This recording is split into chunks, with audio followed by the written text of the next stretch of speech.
এইভাবে একবার সজনে ডাঁটা সবজি বড়ি রান্না করে খাওয়ার অনুরোধ রইল। প্লিজ ভিডিওটি স্কিপ না করে পুরোটা দেখবে, খুবই ভালো লাগবে। আর গরমে পুরো মশলা ছাড়া একটা রেসিপি। তাহলে আর কথা বলবো না, তাহলে ভিডিওতে চলে যাই।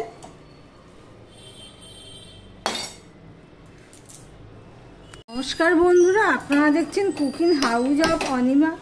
আজকে একটা নিরামিষ রেসিপি তোমাদের সাথে শেয়ার করব। তার জন্য দেখো কড়াইটা বসিয়ে দিয়েছি। আর সবজিটা আমি আলু, মিষ্টি কুমড়ো, বেগুন আর পটল নিয়ে নিয়েছি। আর এখানে নিয়ে নিয়েছি সজনে ডাঁটা।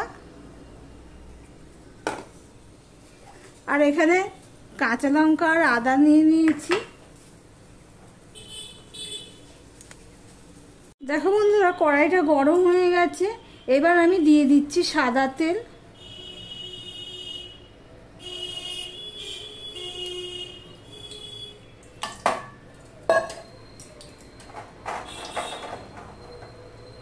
এখানে দেখো আমি 5টা বড়ি নিয়ে নিয়েছি, সেই বড়িগুলো আমি ভেজে নেব।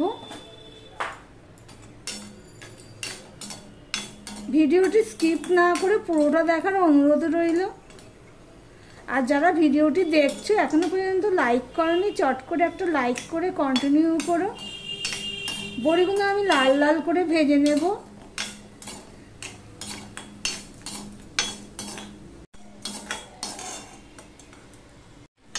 দেখো লাল লাল করে বড়িগুলো ভেজে নিয়েছি। এবার আমি তুলে নিচ্ছি। এবার বড়ি ভাজা যা তেল আছে এই তেলেই আমি রান্নাটা করে নিচ্ছি।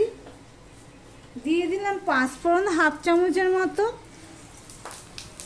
দিয়ে দিলাম একটা বড় তেজপাতাকে ছিঁড়ে। দিয়ে দিলাম একটুখানি নুন, হাফ চামচের মতো নুন দিয়ে দিলাম। এবারে যে আমি আদা পেস্ট আর কাঁচা লঙ্কা চিড়ে রেখেছি সেটা আমি দিয়ে দিলাম। 5 ফোড়নটা হয়ে গেলে এবার ফোড়নটা হওয়ার জন্য অপেক্ষা করব। দেখো আদা ফোড়নটা হয়ে গেছে। এবার আমি সবজিগুলো সব দিয়ে দেব।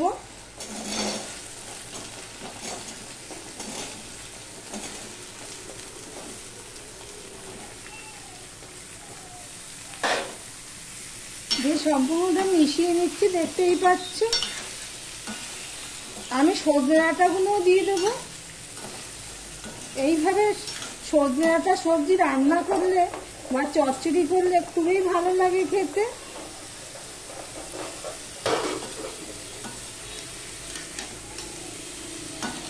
সম্পূর্ণটা মিশিয়ে দিয়ে আমি ঢাকা দিয়ে দেব।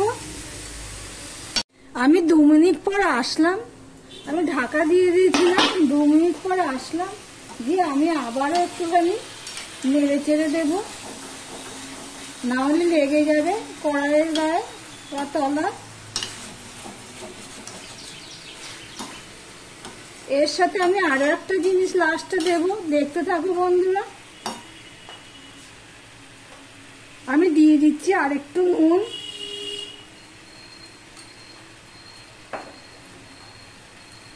দিয়ে দিলাম অল্প একটুখানি হলুদ, হাফ চামচের মতন হলুদ আমি দিয়ে দিলাম। দিয়ে সম্পূর্ণটা আমি মিশিয়ে নিচ্ছি, দেখতেই পাচ্ছ। সম্পূর্ণটা মিশিয়ে নিয়ে আমি আবারও ঢাকা দিয়ে দেব। এই তরকারিতে যেহেতু জল পড়বে না, একটু সময় ধরে করতে লাগবে। আমার ভিডিওটি যদি ভালো লেগে থাকে প্লিজ লাইক, কমেন্ট, শেয়ার করে দিও। আর যারা নতুন বন্ধু ভিডিওটি দেখছো এখনো পর্যন্ত সাবস্ক্রাইব করোনি, তাদেরকে বলবো চ্যানেলটি সাবস্ক্রাইব করে পাশে থাকার জন্য। তোমাদের সাথে কথা বলতে বলতে সম্পূর্ণটা আমার মেশানো হয়ে গেছে নুন হলুদটা। আবারও আমি ঢাকা দিয়ে দিলাম, দেখতে থাকো বন্ধুরা। ঢাকা দিয়ে দিয়েছিলাম, একদম সিম করে দিয়ে আমি ঢাকা দিয়ে দিয়েছিলাম, কেননা জল নেই তরকারিটা। দেখো পুরো শুকনো, সব তরকারিটা আমার সিদ্ধ হয়ে গেছে। এবার এর মধ্যে দিয়ে দেবো একটু সর্ষে পোস্ত বেটে রেখেছি, সেটা আমি দিয়ে দিচ্ছি। 2 চামচের মতো হবে। অল্প একটুখানি বাটিটা ধুয়ে জল দিয়ে দিলাম,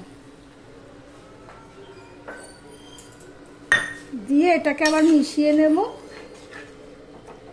এইভাবে একবার যদি তোমরা না খেয়ে থাকো করে খেয়েও দেখবে, ভালো লাগবে খেতে।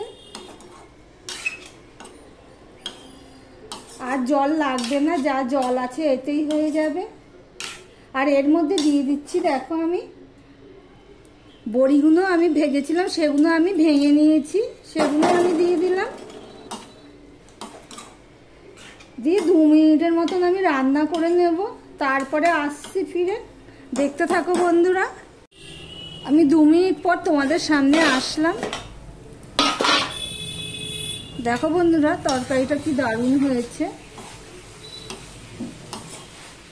সম্পূর্ণটা আবার মিশিয়ে দিচ্ছি। এই বড়িটা ভেঙে দিয়েছি, এতে করে তরকারির স্বাদটা আরও বেড়ে যাবে।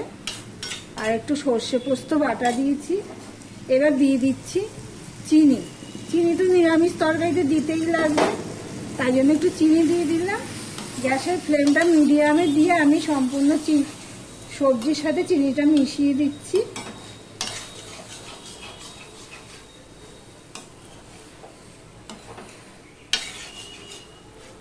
সম্পূর্ণটা মিশিয়ে দিয়েছি। নুনটা আমি দেখে নিচ্ছি, ঠিকই আছে।